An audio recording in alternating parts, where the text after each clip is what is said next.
Hello and welcome back to Suspended Fanimation. I'm your host, Dennis Bithoulkas, and it's time for another episode of Is It Worth My Time? And this time around, it's the movie that's only in theaters at the moment, the Marvel movie, Thor, Love and Thunder. Welcome, everybody.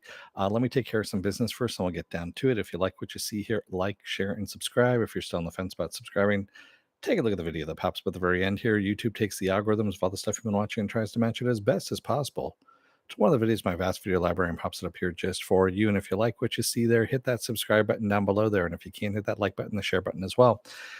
And if you feel lucky or feel like gambling, you can hit that bell down below, and YouTube may or may not notify you when I come on live. It's a gamble on that one. So what you should do is go over to suspendedfanimation.com. Take a look at the schedule I put up there. I change it out every week. Also, I have all the links to my social media and all the links to my pages there as well. All righty. So, um, I'll do a spoiler-free version for well, you know what? Screw that. I'm not gonna do the spoiler-free version. If you're watching Thor, this is what, the fourth movie now at this point? Yeah, this is Thor 4. So if you're in it, you're already in it. So spoiler alert, I am gonna spoil the movie. If you haven't seen the movie, go and watch it. Come on back. This will be a video you can comment down below in the comment section. All right. There we go. I'm giving you enough time to pause. Morks is waiting. Yes, we know your opinion, Morks, on this. Um, so I you know, sorry, it's that whole joke. You know, how do you keep an idiot in suspense? I'll tell you later. Uh, I'm kidding. I'm kidding. Um, to cut to the chase here, I actually liked the movie. There are some parts of it I didn't like, but overall, it was a fun movie. I knew that's what was going to be going into this, and I had fun with it. Are there some things that could have been toned down? Sure. But for me, it was a big 80s heavy metal-esque kind of movie, is what that was. Um, a friend of mine that I went with actually summed it up kind of perfectly. He said it reminded me of, like, 80s heavy metal album covers, things of that nature. And he says, I was into that as a kid. And he goes, and that's kind of, and also he reads comics and all that stuff, same as all of us. And he was like, yeah, that's actually what it felt like. It felt like these heavy metal album covers come to life. And yeah, it was comedy as well, but uh it was enjoyable. It was actually fun. And there was a story in there too. It was kind of buried in there a bit, but it was there. Um so if you didn't like Thor Ragnarok, you're not going to like this movie because it kind of doubles down on the humor. And if you don't like Taika Waititi, you're really not going to like this movie because it's the Taika Waititiest of the Taika Waititi movies. Um, so getting on to what I didn't like about this, I did like that they had Omnipotent City, that Thor is, goes to the gods for help, actually, to take care of Gore the God Butcher. And of course, Omnipotent City is run by Zeus, who is played by Russell Crowe with a really fucking bad. It's supposed to be a Greek accent, and really what it is, it's an Italian Aussie bastardized stereotype accent. What are you going to do? Oh, you are going to come out. It's just really bad. I mean, just really bad. Taika, if you're out there listening, what would have been a lot funnier, which would have just been hilarious, is if you actually had an actor that spoke Greek and just did all the lines in Greek with subtitles, and everyone understands them perfectly. Yeah, everyone would have understood Zeus perfectly while he's speaking Greek. That would have been hilarious. This, no, not so much. Yeah, Zeus was fucking bad. That is the low point of the movie for me. Was it totally broke me out of the movie. Uh, I have Greek lineage, of course, so I know what I'm talking about on all this. I've heard, really bad Greek accents, speaking English and all my life. And that is what kind of broke me out of the movie, was that whole scene. And I couldn't enjoy that scene, even though it was supposed to be funny, and it didn't land for me. Um, so yeah, it for me it was the lowest point of the movie. Christian Bale did great as Gore. I wish they had actually done a little bit more about the Necro Sword and how it's actually part of the Null. If you don't know the comic lore behind it, the Null is actually where the symbiotes come from. You know, Venom, Carnage, all that kind of stuff. And Null is the one that created the symbiotes. He also created, or it also created, uh, the Necro Sword. So that's why that creeping shadow and everything is supposed to be the symbiote, even though they haven't introduced the symbiotes in the MCU. They have in the Sony universe, but they haven't in the MCU. Um, the Guardians of the Galaxy stuff was okay, you know, at the beginning. That was played for humor like it was supposed to be. That was actually good. Um, Seeing New Asgard and having you know, King Valkyrie, because that's what her name is that's her official title is King Valkyrie.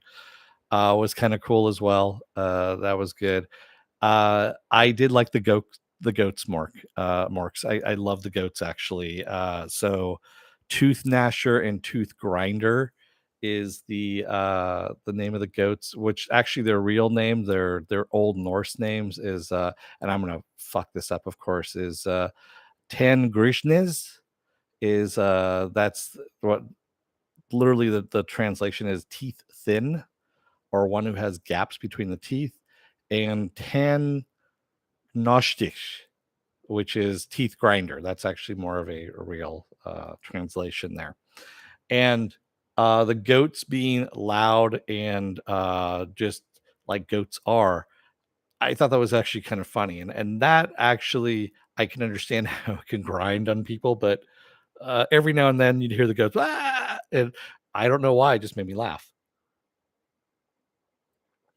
Now, the whole Stormbreaker being jealous of Mjolnir, I agree with you, Marks. That was actually kind of stupid.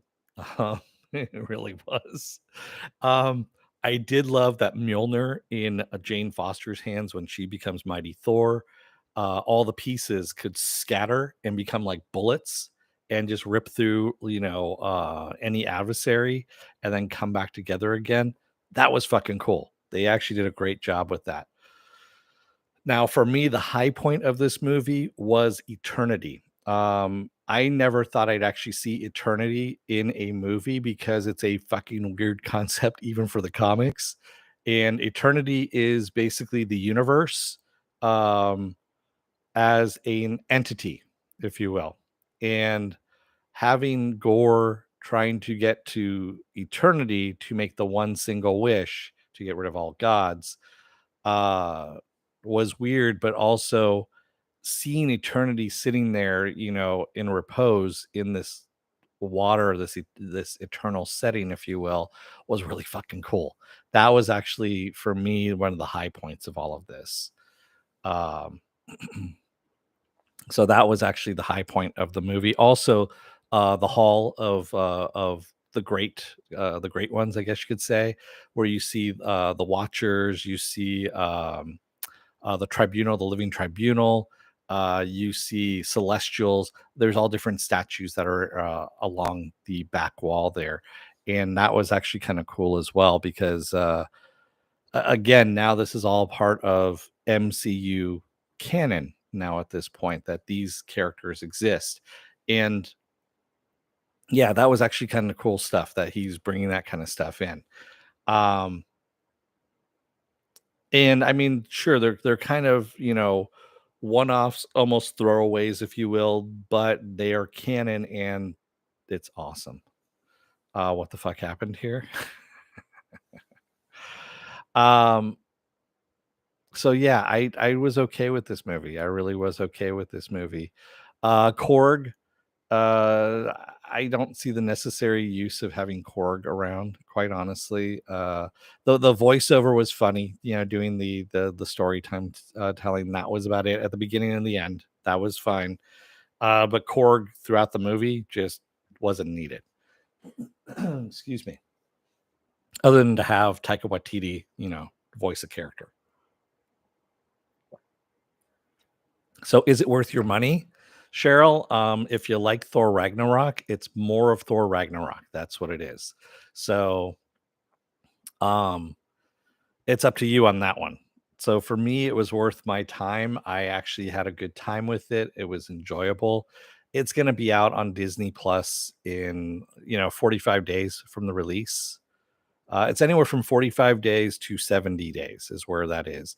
And Doctor Strange and the Multiverse of Madness came out within 45 days of the theater release. So I think you're going to be, if you have Disney Plus and you want to wait for it, you're more, I mean, you're more than welcome to wait. It's not going to be that long before it comes out on Disney Plus and you can watch it at home.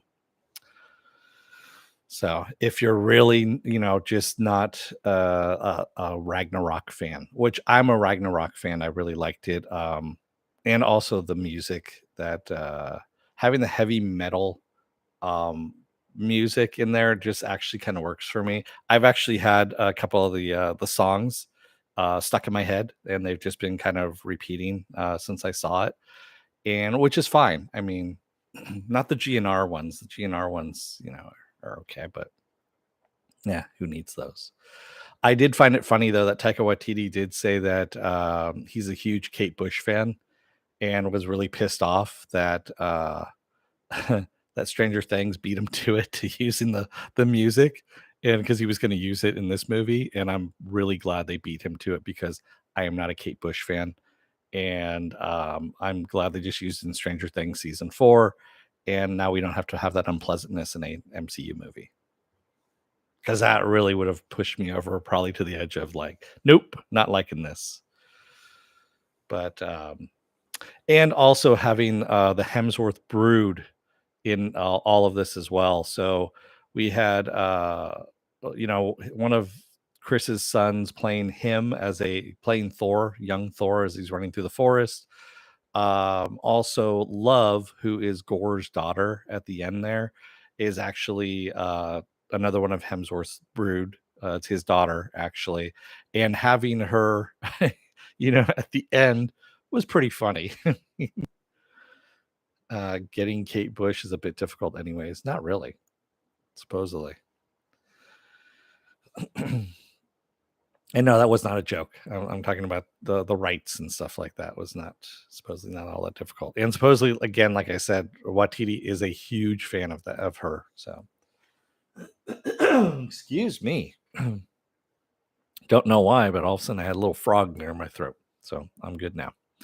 Um, and so at the very end, of course, you have your end credit scenes, and we get some Goomba as Hercules. And yeah, I know everyone's going to go, how dare you? Because he's in that Apple TV show with about soccer and blah, blah, blah. And yeah, I was like, all right, whatever. Yeah, he actually did not. Brett Goldstein, who is in Lasco, you know, um, and I don't think he was Hercules, quite honestly. I looked at him, I'm like, who the fuck is that dude? I'm like, oh, he's supposed to be Hercules. Ted Lasso. Thank you, Morks. Yeah, so the dude who was in there, uh yeah, Brett Goldstein just looked horrible as Hercules. He really did. Yeah, I agree with you, CBM. His hair was too short for the costume. He was just not buff at all. He looked like some soccer dude who just, some skinny dude that came off the street or whatever. And they're like, here, wear this toga, put on this headband. You're now Hercules. Um, so yeah, that's not, and I used to actually collect Hercules comics back in the 80s and into the 90s, I guess you could say. So there was a run of Hercules comics which were awesome back in the day. I want to say that John Byrne actually wrote those, if I'm not mistaken. He might have. But they were a lot of fun and they were good books, and that would have been a much much better if they had actually stuck to that look. um I would have even taken one of the other Hemsworths to, play that role, quite honestly. So they would have been better off with a geriatric. No, Kevin Sorbo is a fucking rabid, militant, right wing asshole. So no, fuck Kevin Sorbo. he can go fuck off into the gates of hell wherever he's at. Mark says, I like that they introduced Hercules, but he's not the best physically for the role. No, they're not. He's not. He really isn't. Um, yeah, I mean, again, there's little things here and there that could have been cleaned up in this that would have made the runtime a bit tighter. And also things would have been funnier, I guess you could say, or more funny. And yes, I think a Hemsworth would have been. I mean, we did have a Luke Hemsworth again being the theater Thor, the actor Thor. I'm really disappointed that they brought in Melissa McCarthy into the MCU and also her husband, because her husband has to be dragged along to fucking everything. So he's in that as well. They're both in the theater, the stage play, um, with Matt Damon and all that stuff. Uh, so yeah, that was just fucking horrible. Um, yeah, I really did not need to see Melissa McCarthy playing Hela. Yeah. Mork says I saw Melissa McCarthy and wanted to get out of the movie. Yeah, she's only in it for like literally nanoseconds, and then you're just like, why the fuck is she here? She's just here to kind of ruin the movie. Yeah, that was another low point. I will say that of the movie. The one thing that was kind of funny that they didn't even touch on, that they just kind of threw in there, no Loki cameo. No Loki. We had Matt Damon, of course, playing Loki on the stage play, but that was it. Um, there was a Loki shout out though, which I thought was funny, was the tattoos on Thor's back. The Loki memorial on his back, which was pretty funny. And then also there was the Black Widow, tribute as well that was back there. So, um, yes, I liked all the times they showed when Loki dies too. That was actually pretty funny. That's when Korg is doing his voiceover, his monologue. And Natalie Portman coming back just to die. I mean, okay, whatever. But is she really? Because I mean, the whole thing of her going to Valhalla and you know, you get to see that Hemsdale, Hemsdale is in Valhalla. He greets her there, and because they did a little again, it was another end credit scene where she ends up in Valhalla, and so I'm wondering if that's going to lead somewhere or not. Because it was like this little tiny thread that you really didn't need to have. We already know that she went to Valhalla, the way she dies, and the way she disappears, into the little dust stuff. So yeah, it was just kind of weird, that part anyway. So is it worth your time? Again, if you're a fan of Ragnarok, yes, it's going to be more of Ragnarok is really what it's going to be. If you're not, then no. You can wait until it comes out on Disney Plus and you can see for yourself if you like it or not. Um, and yeah, I'll give you that caveat right there. Tony Stark should be in Valhalla, but he didn't go off into little gold dust. He didn't disappear into little gold dust marks. So he didn't die at God's death. So, plus he wasn't a god. See, Jane Foster had become a god because Mjolnir, wanted it. Yeah, I guess that's how it was. Yeah. So yeah, but there's so many different little Easter eggs here and there throughout all of this that was actually cool that I actually do like. Again, like I said, Eternity kind of blew my mind. I wasn't expecting to actually see Eternity, which was great.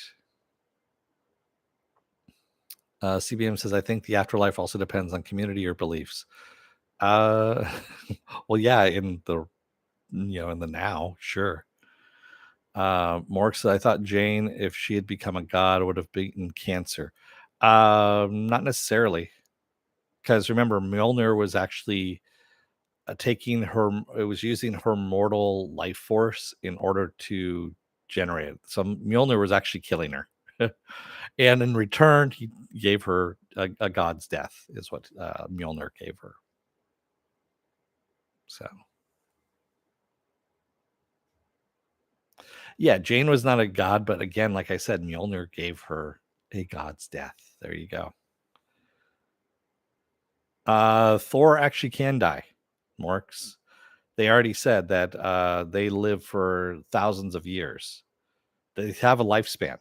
That's why Odin was able, that's why Odin died in the last one in Ragnarok, because his lifespan was up. He was getting ready to die. And him being on, being alive was the only thing that was keeping Hela at bay. He was kind of the key, if you will. And instead of preparing his children for Hela's arrival, he did nothing. CBM says, because I doubt Black Panther is going to Valhalla despite being a warrior. He's going to the ancestral. Yes, there are different planes of existence out there in the MCU. They kind of touched on that with um, it wasn't Black Panther. I want to say it was Miss Marvel. It was Miss Marvel actually recently that just touched on the different planes of existence. So yeah, of all things, Miss Marvel, you know, is the thing that actually kind of explains a little bit about Moon Knight. Thank you, CBM. It was Moon Knight. There we go. I knew it was one of the Disney Plus shows. I couldn't remember which one it was. So yes, Moon Knight is the one that actually touches on the different planes of existence. So there you have it. So you have all those things out there. Black Panther went to the Bronx. No, he did not. He went to Jersey. So that's all I got for you on that. I liked it. I had fun with it. I'm gonna watch it again on Disney Plus. The goats didn't bother me. The goats were actually fun. The one thing I did find funny that made me really laugh. When they're inside, when they first get the goats, and the goats are just screaming all the time, and in the ship in the Milano, and the crew are just getting ready. Nebula's getting ready to just kill them, and Thor says, "The goats are fine, and if anything, we can have them for meat." And then all of a sudden, they just shut up. That actually made me laugh. So, um, that was actually good comedic timing. The rest of it, no. And again, like I said, if they had just used a Greek actor or someone who spoke Greek to play Zeus, um, and just had him speak Greek instead of that awful fucking accent. And supposedly, I just read something before I came online here, before I started streaming, and supposedly Taika Waititi actually shot the whole Zeus scene twice. So they did one with the horrible accent that he did, and then another they shot the scene again with a British accent because Russell Crowe talked Taika Waititi into doing the horrible pseudo Italian Aussie accent thing that he was doing. And then Taika, I guess, screened it and people thought it was funny. So there you go. Again, I like my idea a lot better. Just have him speak Greek. Everyone understands him perfectly well. And you can just have the subtitles down below and everything's good. But no, no, no. But anyway, what do I know? And that was a simple fix right there. Yeah. So what else do I have going on for the rest of this week? Well, tomorrow is going to be the season finale of Miss Marvel. Speaking of Miss Marvel, that's going to be the season finale of Miss Marvel, and hopefully it sticks the landing because so far it's been a real rough tumble across the mat so far. Thursday, Friday, and Saturday I'm going to be off. Sunday is going to be the Sunday edition of Saturday Morning Blast Off, where I take the genre news of the week and any genre stuff you guys want to talk about. We talk about it. Monday will be Westworld. Tuesday will be another episode of Is It Worth My Time? I don't know what I'm doing as of yet, but I know there's a ton of shit that's popping up right now, so I'll find something. And with that said, thank you to everybody who joined me today in the chat, and thank you if you made it this far in the video. If you're still on the fence about subscribing, take a look at the video that pops up at the very end here. YouTube takes the algorithms of all the stuff you've been watching and tries to match it as best as possible to one of the videos in my vast video library and pops it up here just for you. And if you like what you see there, hit that subscribe button down below there. And if you can, hit that like button, the share button as well. And if you want to know when I'll be on live again next, go over to suspendedfanimation.com. Take a look at the schedule I have up there. I change it out every week. Also have all the links to my social media and all the links to my pages as well. All right. With that said, I'm going to let you guys go for the night. Thank you, everybody. I will see you again. Thanks, Marks. I will see you guys again tomorrow for Miss Marvel. Until then, don't let the door hit your ass on the way out. Otherwise, you may end up having a really bad Italian Aussie accent be the accent that's supposed to be a Greek accent and really isn't, and it just sounds really horrible. Anyway, thanks, everybody. I'll see you again tomorrow. Until then, stay safe, be well, take care, wear those masks, get those vaccine shots, get the boosters as well, and I will see you tomorrow. Have a good rest of your night, and take care out there, everyone. Have a good one. Good night.